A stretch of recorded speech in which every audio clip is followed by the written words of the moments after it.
So if you want to change your life, transform your life, and no longer act out in these compulsive sexual behaviors or your sex addiction, eliminating the behavior, that's just a symptom. And that's why you keep going back to it, because you haven't fixed you.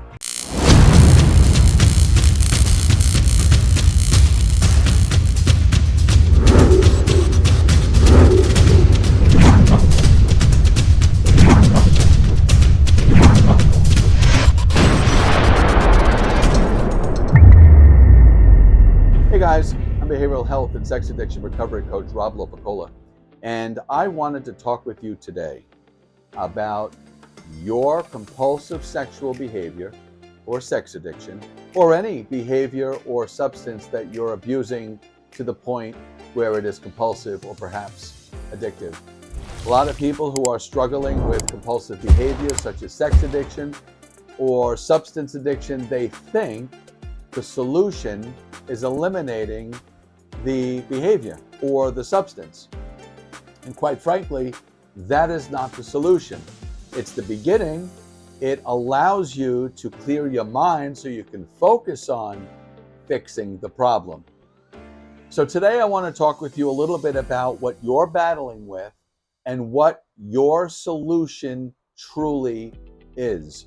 And if you are struggling with compulsive sexual behavior and sex addiction, I'm assuming that you have most likely been trying to stop these behaviors, eliminate these behaviors for months, years, or even decades.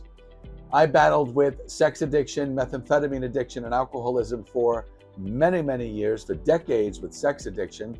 I'm now nearly 55 years old, and I'm many years free from the horrific grip of compulsive sexual behaviors and methamphetamine and alcohol.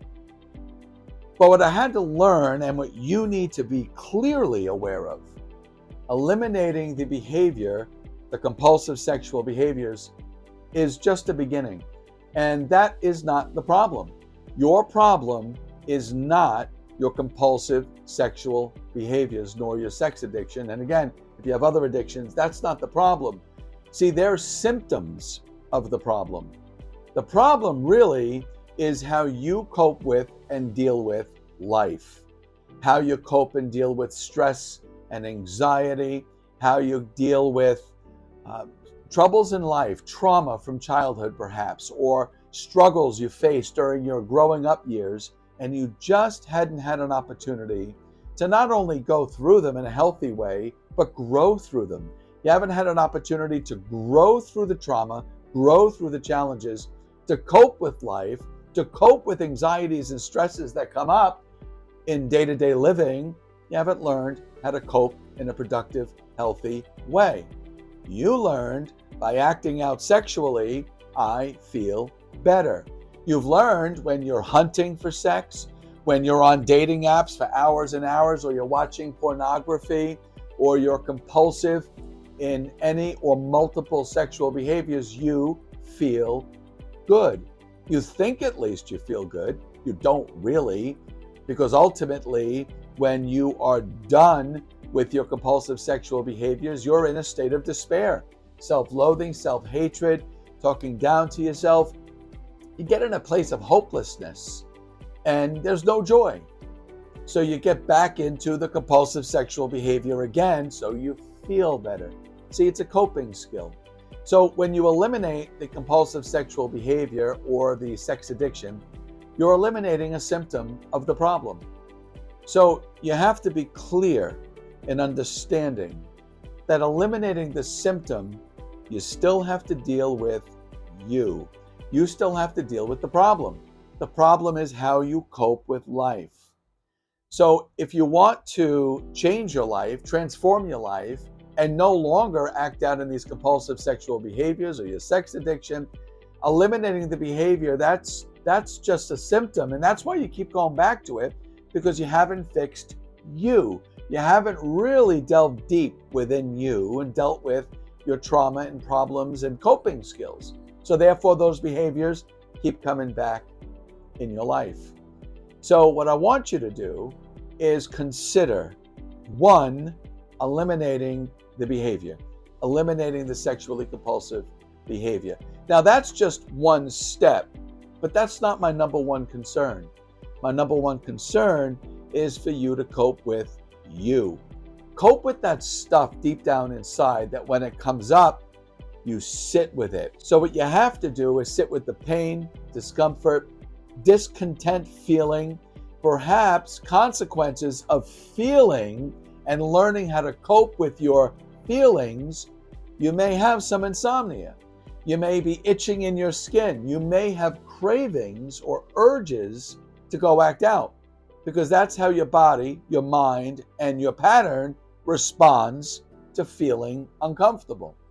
We're going to have to go through those feelings and grow through those feelings to eliminate changing the behaviors from sex addiction, eliminating those, and now expressing yourself in healthy ways, constructive ways, sexually, and in all areas of life.